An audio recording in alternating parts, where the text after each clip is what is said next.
Hi friends, welcome to my channel life is beautiful. Narayana అంటే చాలు అని చాలామంది అంటారు కదండి.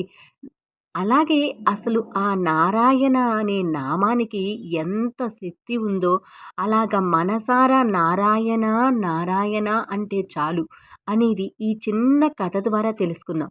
ఆ నామం యొక్క గొప్పతనం అసలు నారాయణ అని మనసారా తలుస్తే చాలు అనేది ఈ కథ ద్వారా తెలుసుకుందాం.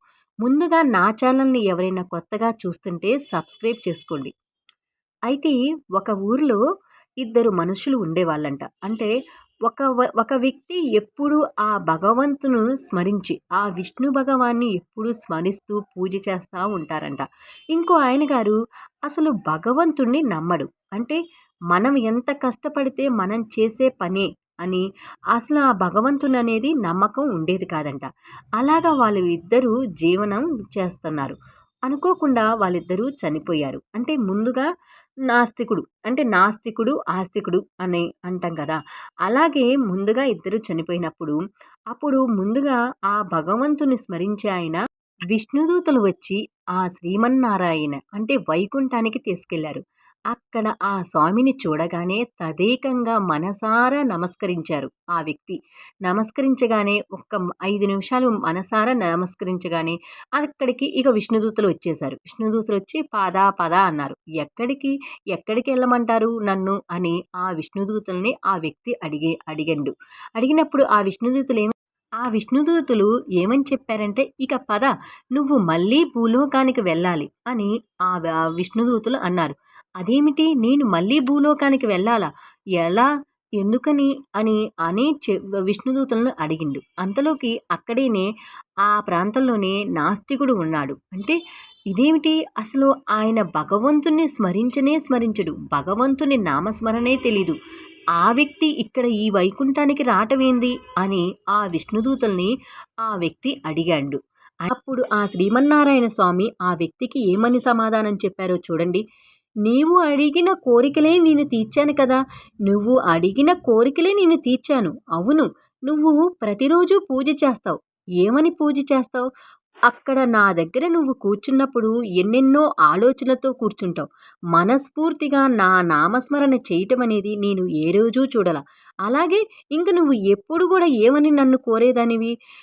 నా ఈ కష్టాలు నేను భరించలేను స్వామి, నా వల్ల కాదు స్వామి. నాకు జన్మంటూ ఉంటే ఈసారైనా డబ్బున్న అంటే ధనవంతుని ఇంట్లో నేను పుట్టాల స్వామి అని కోరుకునేవాడివి. ఎప్పుడు ప్రతిరోజు ఎన్నెన్నో ఆలోచనతో నా నామస్మరణ చేశావు. అంతేగా, ఇంకా నువ్వు ఎప్పుడైనా ఏ పూజ చేసినా ఎక్కడ కూర్చున్నా కూడా ఏమని కోరుకునేవాడివి? నా దర్శన భాగ్యం ఒక్కసారి ఇవ్వమని కోరావు. అంతే కదా! నువ్వు అడిగిన కోరికలే కదా నేను తీర్చింది. నువ్వు మనస్ఫూర్తిగా భావనతో చేసిన రోజు నేను ఏ రోజు చూడాల. భగవంతుడి దగ్గర కూర్చుంటే మనస్ఫూర్తిగా భావనతో చెయ్యాల. నిజమే, ఆయన భగవంతుణ్ణి నమ్మడు. అయినా ఒక్కొక్కసారి అసలు భగవంతుడు ఉన్నాడా అనే నమ్మకంతో, మనస్ఫూర్తిగా నమ్మకంతో కొన్ని పుస్తకాలు అలా భగవంతుని గురించి తెలుసుకోవాలనేది ఆయన మనసారా అనుకున్నాడు. అంతేగా, అలాగే భగవంతుని మీద గట్టి నమ్మకంతో కొన్ని పుస్తకాలు ఆయన చదివిండు. మనస్ఫూర్తిగా భగవంతుని మీద నమ్మకం అనేది మొదట ఉండాల.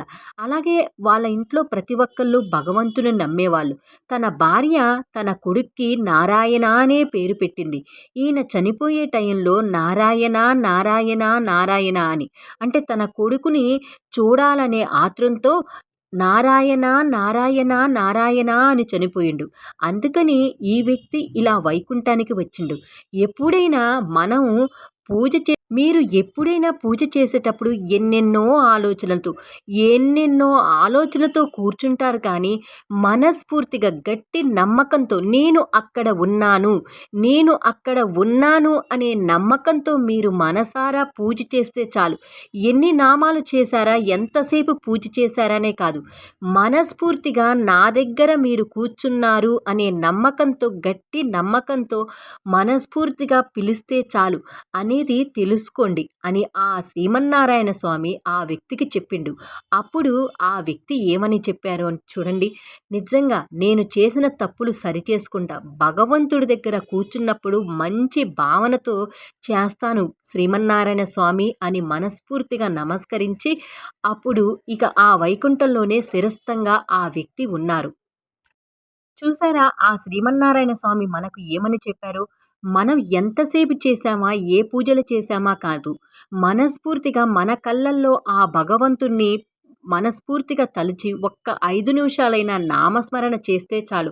ఆ నారాయణ అనే నామానికి ఎంత శక్తి ఉంది. ఓం నమఃశివాయ నారాయణ శ్రీమాత్రే నమః అనే నామస్మరణ చేస్తే చాలు కదా! మనసారా చేస్తే ఆ భగవంతుని అనుగ్రహం ఎప్పుడూ ఉంటది. ఈ వీడియో మీకు నచ్చితే ప్లీజ్ లైక్, షేర్, సబ్స్క్రైబ్.